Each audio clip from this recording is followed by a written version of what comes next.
Hello everyone. My name is Mrityunjay Tiwari. I am the first year MBBS student at MS Das Medical College, Bahraich.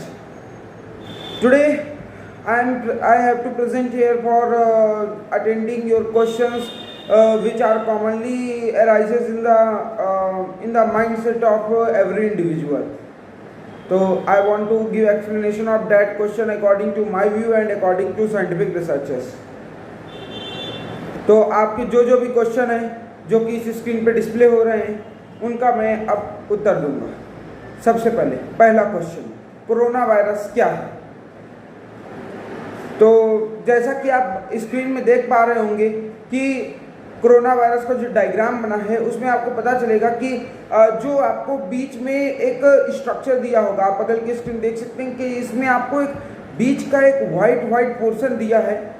ये कुछ नहीं है, ये protein enveloped RNA है। मतलब ये एक ऐसा बॉक्स है, आप मान सकते हैं कि एक ऐसा फुटबॉल है जिसके अंदर एक धागे की लेयर प्रेजेंट है। उस धागे की लेयर का नाम है आरएनए। तो ये क्या है? Protein enveloped RNA. एक फुटबॉल के अंदर आपको आरएनए प्रेजेंट है। इसके बाद आप देख रहे होंगे कि इस बॉल के ऊपर ऐसे ऐसे ऐसे एक लकड़ी टाइप की पूरे बॉल के अंदर ऐसे धसी हुई है। ये लकड़ी कुछ नहीं है, ये लकड़ी का नाम होता है प्रोटीन। और प्रोटीन कौन सी? Spike protein. जो हमारी इम्यूनिटी काम करती है वो इसी स्पाइक प्रोटीन पे काम करती है, जो कि मैं फर्दर डिस्कस करूंगा। तो आपको पता चल गया कोरोना वायरस क्या है। कोरोना वायरस एक ऐसा स्ट्रक्चर है जिसमें आरएनए के ऊपर प्रोटीन धसा हुआ है।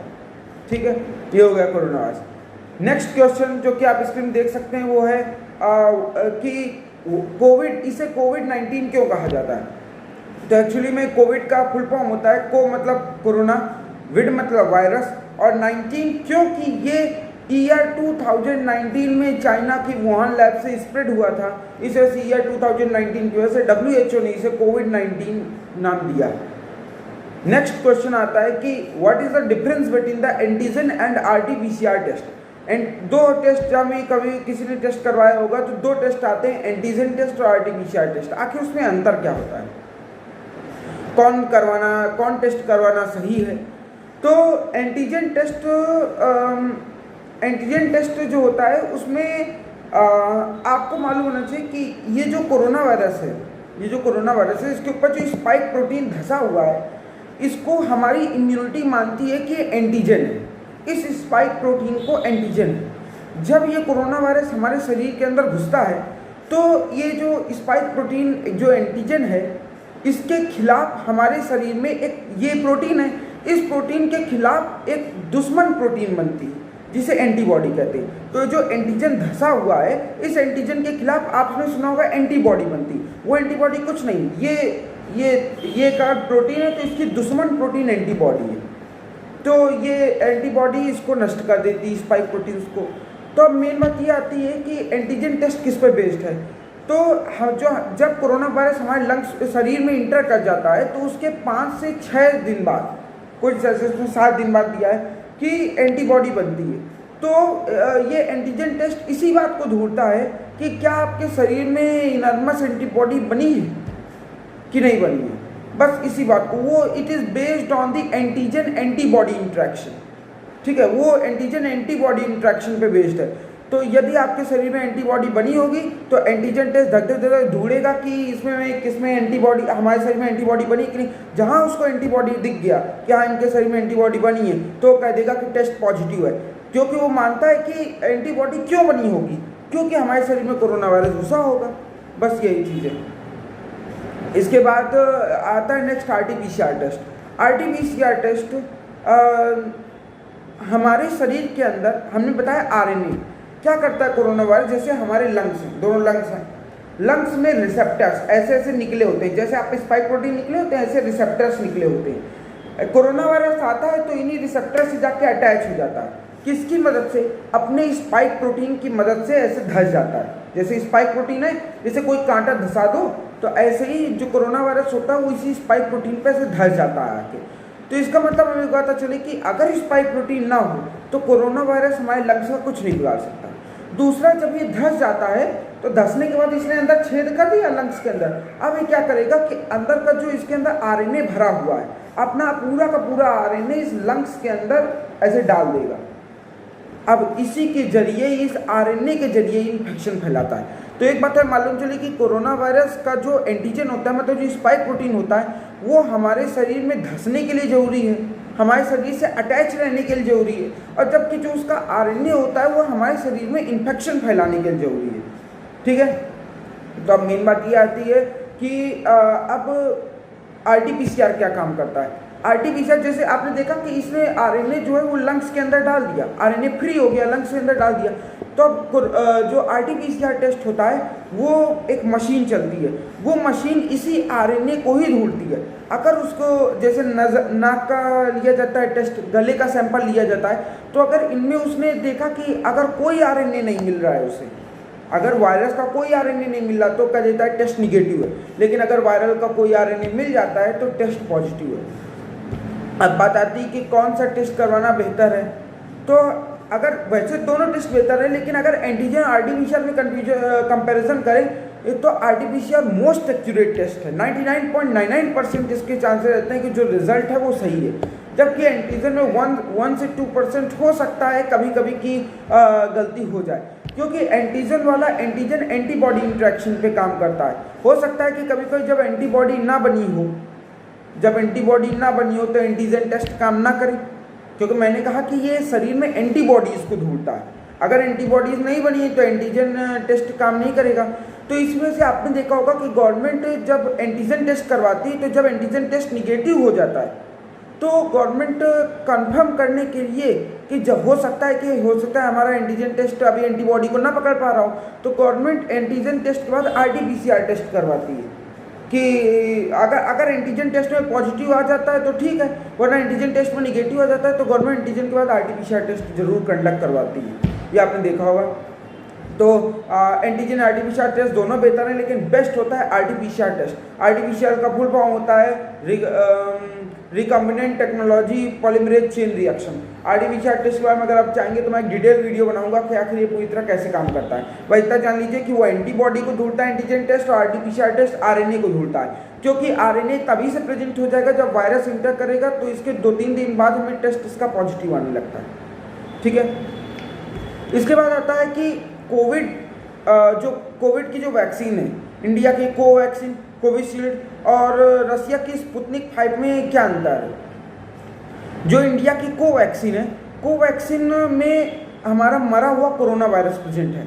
तो जैसे ही मरा वाला कोरोना वायरस प्रेजेंट हुआ तो अरे मरा है तो भी क्या हुआ, उसके ऊपर वो जो स्पाइक प्रोटीन्स हैं, जैसे कोरोना वायरस है, बगल में डायग्राम देखिए, ये कोरोना वायरस है, इसके ऊपर ये जैसे स्पाइक प्रोटीन्स प्रेजेंट हैं, तो ये स्पाइक प्रोटीन के खिलाफ एंटीबॉडी बन जाएगा, दुश्मन उसका आ जाएगा।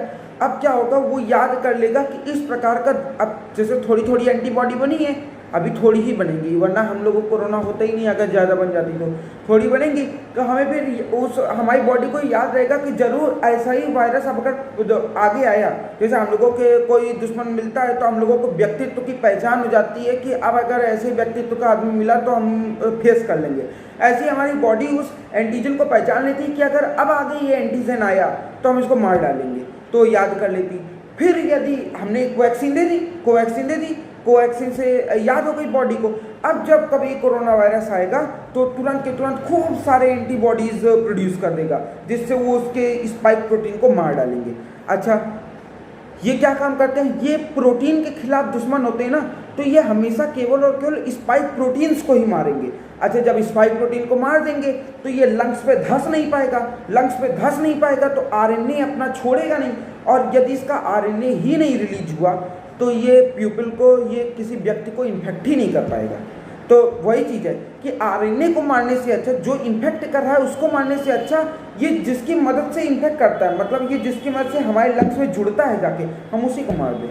तो यही चीज़ होती है कि प्रोटीन के खिलाफ एंटीबॉडी हमारे शरीर में बन जाती है। नेक्स्ट, जो कोविशील्ड वैक्सीन है, कोरोना वायरस थोड़ा ज़्यादा खतरनाक होता है, एडिनो वायरस थोड़ा कम खतरनाक होता है। तो जो कोविशील्ड है उसे ऑक्सफोर्ड यूनिवर्सिटी ने बनाया था, जिसको इंडिया में serum institute of India promote कर रहा है, तो कोविशील्ड के नाम से।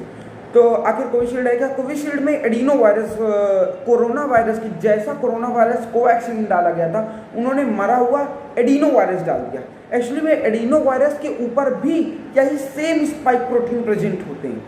तो आखिर जब नेचर तो इसमें भी वही सेम निकला कि अगर ये वाला एंटीजन है तो इसके खिलाफ हम एंटीबॉडी बना देंगे तो काम हो जाएगा। अच्छा, तो अब इससे डबल सुरक्षा मिल गई, एक तो एडिनो वायरस से मिल गई और दूसरा सेम प्रकार का स्पाइक प्रोटीन लगा हुआ है। तो कोरोना वायरस भी कभी आया तो उसमें भी तो यही स्पाइक प्रोटीन लगे हुए हैं, तो वो भी जो है कोरोना वायरस को भी मार देगा। ठीक है, ये ऑक्सफोर्ड यूनिवर्सिटी कंसेप्ट है। तीसरा आता है रसिया की स्पुतनिक 5 वैक्सीन। जो रशिया की स्पुतनिक 5 वैक्सीन है उसमें आपने देखा कोवैक्सीन में एक वायरस है, कोविशील्ड में एक वायरस है, जबकि स्पुतनिक 5 में दो प्रकार के वायरस हैं, जिससे हमें डबल रेजिस्टेंस मिल जाता है। ये सबसे ज़्यादा कारगर वैक्सीन मानी जाती है अभी तक रिसर्चर्स में जो दिखा है। अब हमें बात आती है कि कौन सी वैक्सीन लगवानी चाहिए। देखिए, सभी वैक्सीन अच्छी हैं, बस ये है कि कुछ का जो रिजल्ट है वो पहले मिल जाता है, कुछ का रिजल्ट बाद में मिलता है। जैसे हम कहते हैं कि कभी भी फर्स्ट डोज लगवाने के बाद अपने आप को ये ना समझिए कि हमें कोरोना नहीं हो सकता। फर्स्ट डोज लगवाने के बाद आपकी इम्यूनिटी कारगर नहीं होती उतनी, केवल 50% कारगर होती है। इसी वजह से 2 डोज लगवाए जाते हैं, तभी हम मानते हैं कि हम कोरोना वायरस से अब काफ़ी हद तक बचे हुए हैं। तो 2 डोज लगवाना कंपल्सरी। 2 डोज के बीच में ये मत सोचिए कि फ्रीली घूमने लगिए कि अब तो हमारी 1 डोज लग गया, अब तो मेरी इम्यूनिटी फ्री है, फिर जब बुखार वगैरह कस के आने लगे तो कंप्लेन करने लगे। ये नहीं, आपको फर्स्ट डोज के बाद पूरी तरह इम्यूनिटी नहीं मिली, इसमें आपको सावधान रहना पड़ेगा। सेकेंड डोज के बाद हाँ, आप चाहें तो मास्क लगा के खुला घूम सकते हैं। तो अब क्या है कि जो कोवैक्सीन जो स्पुतनिक 5 है वो आप स्पुतनिक 5 का फर्स्ट डोज के बाद 24 दिन के अंतराल में अगर सेकेंड डोज लगाया जाए, फर्स्ट डोज के बाद 24 दिन का गैप देके सेकेंड डोज लगाया जाए, तो जो स्पुतनिक 5 है सिर्फ 24 दिन में ही 80-90% इम्यूनिटी दे देती है। जबकि वही काम जो कोवैक्सीन होता है, कोवैक्सीन फर्स्ट डोज लगाने के बाद 28 दिन में नई इम्यूनिटी देती है।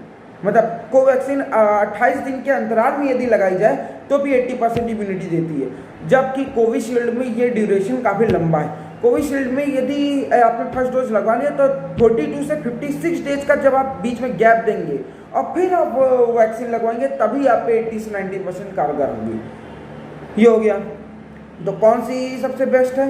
स्पुतनिक 5 सबसे बेस्ट है, उसके बाद कोवैक्सीन, उसके बाद कोविशील्ड। लेकिन तीनों का अगर हम प्रॉपर ध्यान रखें तो तीनों ही नंबर 1 वैक्सीन है हमारे इंडिया की, आपको जरूर लगवाना चाहिए।